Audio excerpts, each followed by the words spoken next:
찬양을 뒤에서 듣는데 자신들의 고백인 것 같아요. 주님을 향해서 아멘 주여서요 오시옵소서. 그러니까 가슴이 뜨거워지는 거 있죠. 우리 모두의 주님을 향한 소망이 되기를 주님의 이름으로 축복합니다.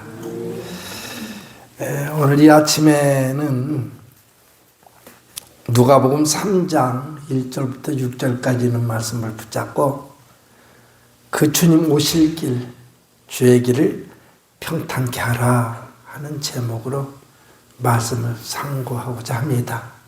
은혜가 되시기를 주의 이름으로 축복합니다.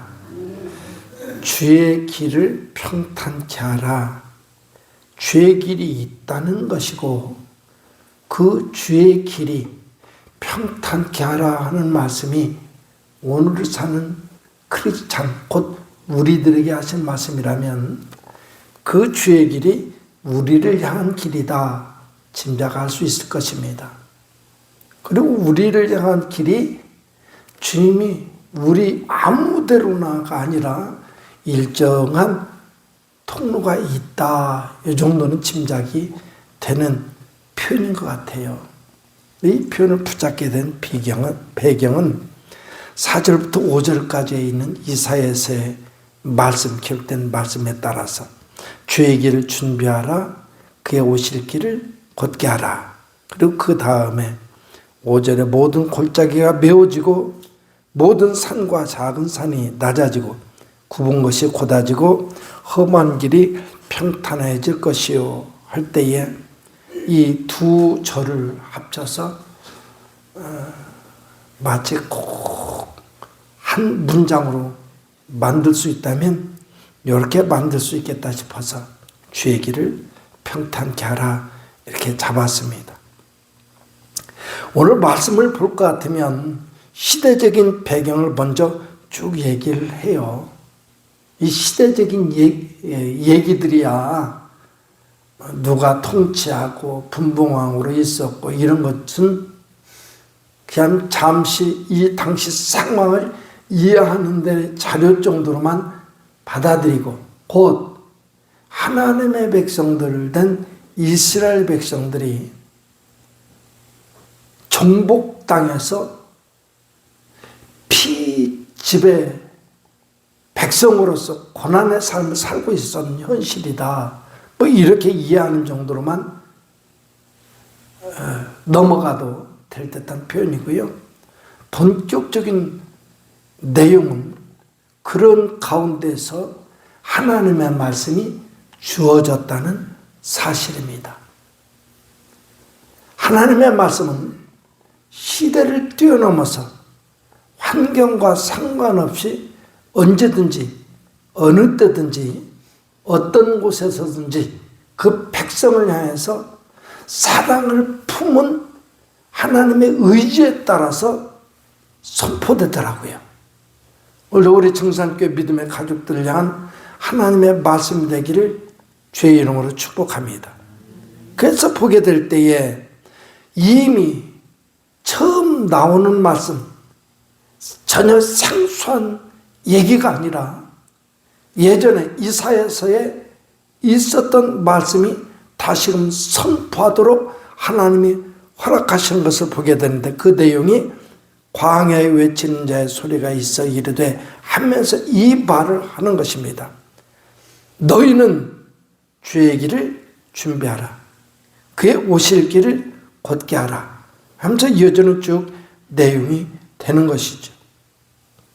사는 우리 성도들 믿음의 삶을 살 때에 간혹 우리의 영혼이 내 삶이 믿음의 길을 제대로 접어들지 못하고 그 주변에서 어영부영 우왕좌왕 갈팡질팡 할 때가 있을 것입니다. 그런데 그럴 때 치면 가만히 돌아 생각해 보면 그럴 때마다 우리의 영혼 속에 일정한 반응이 생겨나는 것을 깨닫게 되실 거예요.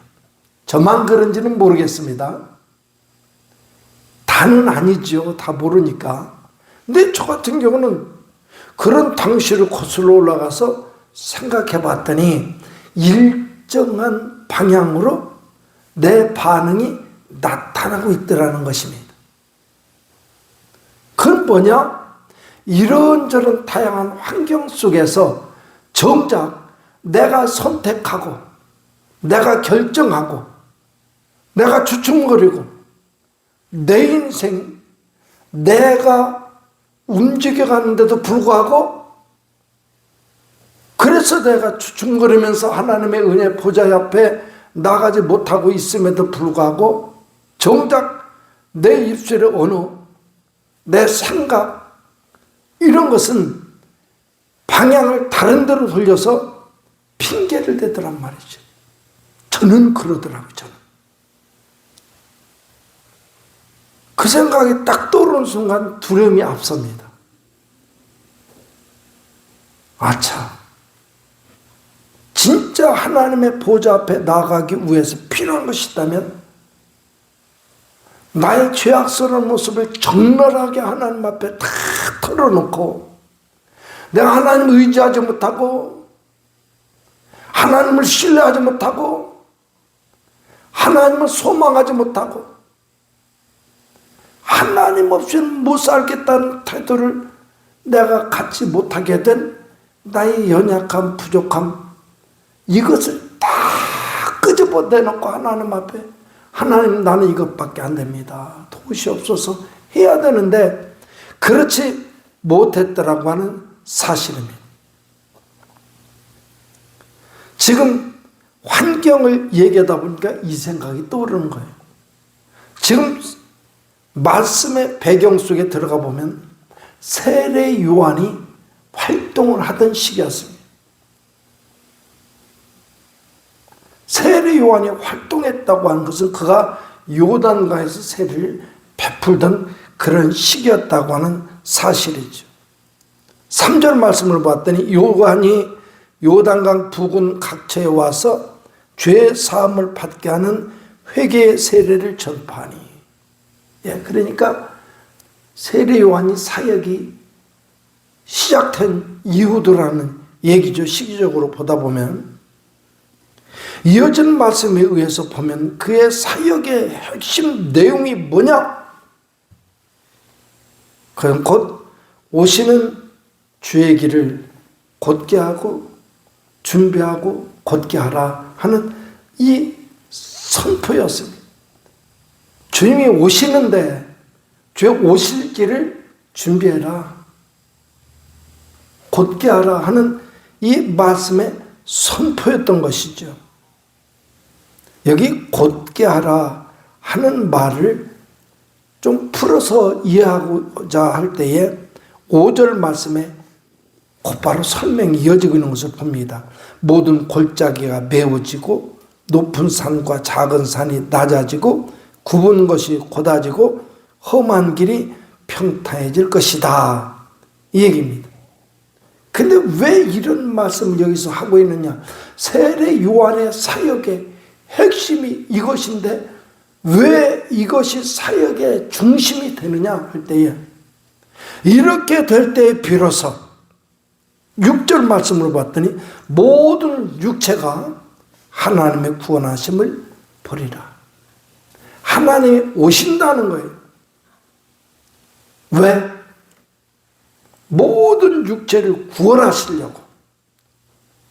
근데 그 오실 길이 가로막혀서 방해받아서 지체하고 더뎌지고 중단되고 그럴 우리가 있어 이 말씀을 먼저 툭 던지는 겁니다. 그래서 오실 길을 준비하라, 평탄케 하라, 오늘 이 말씀으로 선포되게 되는 것이죠. 여기서 중요한 것들은 콕 집어서 한번 묵상해 봤습니다. 오실 길 평탄케 하라, 주의 길을 준비하는 일이 평탄케 하는 일인데 어떻게 평탄케 하라? 모든 골짜기를 메우고, 골짜기를 메우고, 깊은 골짜기를 메우고, 모든 산과 작은 산을 낮추고, 굽은 것을 이렇게 저렇게 굽은 것을 곧게 펴서 반듯하게 하고 험한 길을 평탄하게 하라. 이런 주님의 명령을 듣게 되는 것입니다. 그렇다면 이제 이 말씀을 듣는 하나님의 사람들은 이것을 붙잡고 내 삶에 굽은 곳, 높은 곳, 골짜기 이것을 찾아내서 해결해야 될 거란 말입니다. 특히나 이게 단순히 눈으로 보여준 높은 산, 골짜기 이런 차원이 아니라 우리 심령에 주님이 오신다고 그럴 때에 이 증산 땅에 오신다 어느 곳 공간적인 영역 그것이 아니라 우리 신앙 속에 우리의 삶 가운데로 찾아오신다고 본다면 우리 심령의 높은 것 우리 생각 속의 골짜기들 이렇게 적용시켜서 분석해보고 적용시켜보고 이 문제들을 찾아내는 작업을 해야만 될 것입니다. 그렇게 생각해 봤습니다. 그러니까 금방 찾아지기도 해요. 인생 그다지 긴 인생이 아닌 짧디 짧은 어떻게 보면 인생에 살아오면서 우리 마음이 이렇게 굽고 저렇게 휘어지고 왜곡되고 변질되고 어떤 때는 외부와 차단시켜서 나만 꼭 끌어안고 있기도 하고 갖가지 모습들을 찾아낼 수 있겠더란 말입니다. 우리 심령의 감정의 찌꺼기들을 끄집어내서 여기다 적용시켜 보니까 어울리는 말씀이 되는 것입니다. 높은 산은 무엇이고 음침한 골짜기는 무엇이고 깊이 움푹 파인 길은 또 어떤 것이고 한번 여기 찾아나가지고요 이 말씀에 대입시켜 보자고요. 그리고 이것을 해결하기를 꿈꾸면서 주님의 이름을 한번 불러보았으면 좋겠습니다. 그러면서 묵상을 계속해 나가는 것입니다. 그럴 때에 저는 분명 예수님 다시 오신다고 그랬으니 오실 그날을 준비하는 우리 믿음의 가족들과 함께 더불어서 이 문제를 해결하고 싶은 겁니다. 하나님 주신 꿈이라고 믿습니다. 하나님 주신 소망이라고 믿습니다. 그래서 묵상했던 것이고 묵상하다 보니까 여러 가지 자료를 찾아보니까 여러 개 말씀을 만들어갈 수 있겠다라는 말입니다. 먼저 우리가 해야 될 일이 있습니다. 깊이 패인 골짜기를 메꿔야만 한다고 하는 사실입니다. 하나님과 관계 맺음에 있어서 주님이 언제든지 내게 오셔서 기본적으로 생각하면 그렇잖아요. 이해해도 주님과 나와의 통로가 잘 닦여진 평탄한 길이라면 주님은 언제든지 내게 찾아오셔서 나를 간섭하시고 참견하시고 그 뜻을 이뤄가시고 그것이 우리의 찬양이 되게 하시고 간증이 되게 하시고 이러실 텐데 이 골짜기 깊이어서 오시는 길이 더뎌지고 때로는 취소해버리면 심각한 문제가 될 수 있잖아요. 그래서 먼저 고민한 게 깊은 골짜기를 메꿔야 되는데 깊은 골짜기는 뭘까 가지고 우리는 씨름해야 되잖아요. 또 자료를 찾아봤어요. 오늘 말씀대로 깊은 골짜기를 메워야 되는데 그러면 깊은 골짜기는 뭐냐라는 것이죠. 깊은 골짜기라고 하는 이 표현에 어울리는 사용되는 단어, 그 뜻, 좀 더 확장된 여러 가지를 수합해 놓은 뜻을 찾아봤더니 오늘 우리가 알아야 될 내용이 거기 있더라고요. 깊은 골짜기라고 하는 원래 헬라 단어를 분석해 봤더니 그 단어 속에 이런 뜻이 있더란 말입니다. 첫 번째, 지나친 겸손. 지나친 겸손이라고 그러니까 문득 피식 웃음이 나와요. 신앙생활에 가면서 내 자신보다도 외부에서 나를 더 정확히 알 때가 있잖아요. 그럴 때 외부에서 나를 보면서 참 하나님의 은혜가 많아요. 하나님이 당신만 너무 사랑하는 것 같아요. 그럴 때는 이게 생각 없이 내뱉는 말이 겸손이라고 착각하고 내뱉는 말이 아이 뭘요? 아니에요. 이런 소리 하기 쉽잖아요. 이게 그 겸손이 아니에요. 지나친 요거 들어가니까 하나님의 은혜가 크다고 말하면 주님의 은혜일 뿐입니다. 주께 감사한 일이지요. 이렇게 표현하는 거 맞잖아요. 이걸 이렇게 적용시켜서 지나친 겸손 이거 해결해야 됩니다. 또 하나는 이제 지금부터는 심각한 문제가 나오는 얘기들이 등장하는데요. 두 번째 의미는 뭐냐? 자기 비관적인 생각. 자기 비관적인 생각. 나는 왜 그럴까? 나는 왜 이것밖에 안 되지? 막 등등 상대적으로 비교해 보면서 자기 비관적인 생각들이요. 가끔 저도 그런 게 많은 것 같은데 사람이 살면서 쌓여진 경험 속에서 이것밖에 안 되나 나의 인간 됨됨이가 이것밖에 안 되나 등등 막 이런 막 그런 생각들이 있잖아요.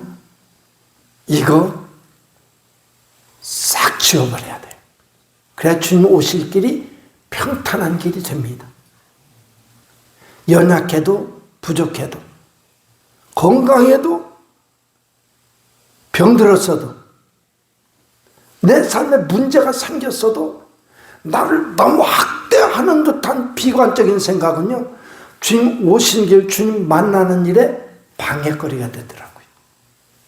또 그리고 이어서 열등의식. 항상 그래요. 하나님의 은혜는 하나님의 은혜입니다. 하나님의 은혜는요, 크고 작고가 없습니다. 받아들이는 우리 인간의 입장에서는 하나님의 은혜는 모두가 다 소중하고 모두가 더 크고 중요하기만 합니다. 함부로 섣불리 네 것은 크고 내 것은 작고 크고 작다 나누는 것은요, 하나님의 영역을 침범하는 것이요, 하나님을 판단하는 죄악으로 발견될 수가 있겠더라고요.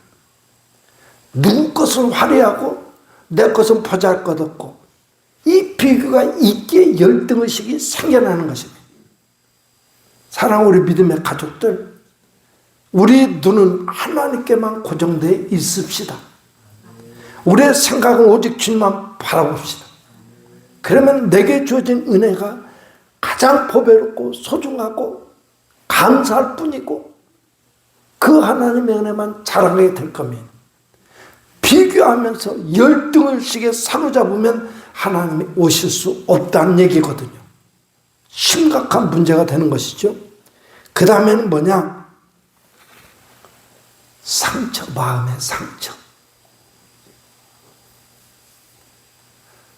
참 그런 것 같아요. 어려운 시절을 겪어온 사람들 잘 견뎌냈잖아요. 그런데 알게 모르게 그 심령에 상처라고 하는 것이 남겨져 있는 경우가 있거든요.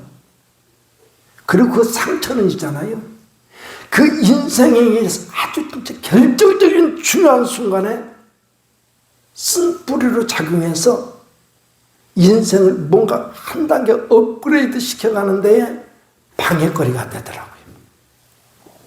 사랑하는 우리 믿음의 가족들, 어려운 시절 거쳐왔고 힘든 과정 거쳐왔어도 그것이 상처로 남겨져 있으면 안 된다는 얘기거든요. 하나님 앞에서 하는 소리입니다. 하나님, 우리 찾아오시는 주님을 만나기 위해서는 그 상처가 잘 안 물어지고 치유가 되고 흔적도 없이 사라져야 되고, 이 숙제를 안고 있음을 깨달으시길 부탁을 드립니다. 똑같은 내용인지로지만 이어지는 그 의미들 이렇게 기록하고 있더라고요. 그 다음에는 좌절감, 그 다음에는 낙심된 마음도 그렇다는 거예요. 그리고 또 하나, 우울감. 내가 해놓은 거 뭐예요? 혼자 빠져가지고 우울해지는 것이잖아요. 이 모든 것들은 높은 산, 기계 패인 골짜기, 여기에 다 들어갈 수 있는, 주님이 오시는 길에 방해거리가 되는 감정의 찌꺼기, 우리 삶을 피폐하게 만드는 장애물이 되더라, 이런 얘기입니다. 저 우리 성도의 삶에는 그런 거 하나 없이 낭비 없이 사라져 가기를 주님의 이름으로 축복합니다. 두 번째로는요, 반대인데요. 높은 산과 봉우리 같은 것은 깎여져서 낮은 평지가 돼야 된다는 얘기인데요. 이때도 역시 헬라 원어 속에 사용된 단어 속에 담겨진 뜻은 이렇게 된답니다. 교만하고 건방진 태도. 반대적인 의미죠. 교만하고 건방진 태도. 땅땅 위세 부리고 사람 앞에서 조금도 기가 꺾이지 않고 어떤 이런 생각으로 오해하시면 안 돼요. 교만하고 교만이라고 하는 말을 이렇게 이해하셔요. 교만이 뭐냐? 교만. 가장 큰 교만은요, 하나님 없이도 살겠다는 태도예요. 하나님 없이도 살 수 있다는 태도입니다. 그러니 생각해 보세요. 우리가 예수님 믿기 전에 그 시대야말로 정말 교만에 찌들어 살던 삶이었습니다.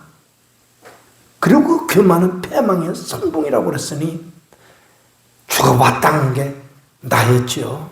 그러지 않습니까? 저는 그런 생각을 했어요, 묵상하면서. 하나님의 은혜를 체험하기 위해서는 이런 것들이 해결돼야 된다. 하나님 없이는 살겠다고 하는 태도. 신앙생활을 하더라도 하는 거 잘하셨어요. 이제 예수님을 주님으로 영접한 거잖아요. 근데 하더라도 잠깐만요, 주님. 나 지금 바빠요. 이런 태도도 안 되고. 여러분, 목사님 fun수 같은 소리 한번 할까요?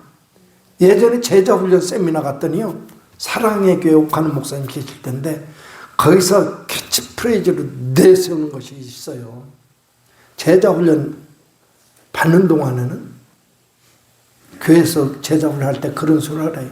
받는 동안에는 죽지도 못하고 아플 수도 없다.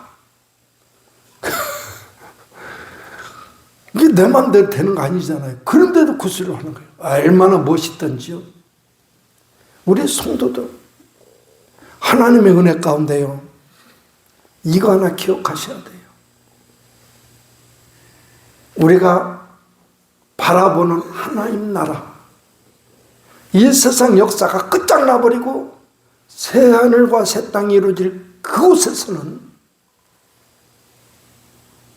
질병도 없고 고난도 없고 고통도 없고 사망 권세도 찾을 길 없고, 근데 그곳에 갈 수 있는 자격은 어떻게 되느냐? 그것을 이겨낸 사람들입니다. 이 세상 살면서 질병을 이겨냈다는 말을 오해하지 마세요. 건강한 것이 질병을 이겨냈다. 아니요, 질병이 올 수는 있어요. 그러나 질병한테 지지 말자 이거예요. 그 아주 하지 말자 이거예요. 물질의 노예가 된다는 것도 마찬가지잖아요. 물질이 소중하지 않다는 소리가 아닙니다. 물질 소중해. 저는 우리 성도들이 물질 때문에 고민하는 성도 한 사람 없기를 바랍니다. 이왕 살아가면 이 세상 사는 동안에 마음껏 행복해질 수 있는 충분한 물질가들도 있기를 주의 이름으로 축복합니다. 물질의 문제가 아니에요. 물질이 노예가 되는 게 문제지. 물질이 죄악이 아닙니다. 물질에가 노예되는 내가 죄이지. 그래서 사로잡혀가지고 그것 때문에 전전긍긍하면서 하나님 찾기를 게을리하고 하나님 의지하는 그 마음을 끈을 툭 놓고 하나님 없이도 살 수 있겠다는 듯이 살아가는 태도가 문제. 이거 해결돼야 주님 만날 수가 있다는 얘기입니다. 이것이 교만이기 때문에 이것이 있는 한은 하나님의 적대적인 위치에 서 있는 것이요, 그런 사람 하나님을 만날 수 없다는 얘기입니다. 그 다음에 세 번째는 굽은 길은 반드시 펴져야 된다. 굽은 길, 금방 이것은 쉽게 상상해 볼 수가 있겠죠. 굽은 길이라는 단어도 역시 이런 의미를 지닌답니다. 심술궂은 마음, 무뚝뚝한 마음.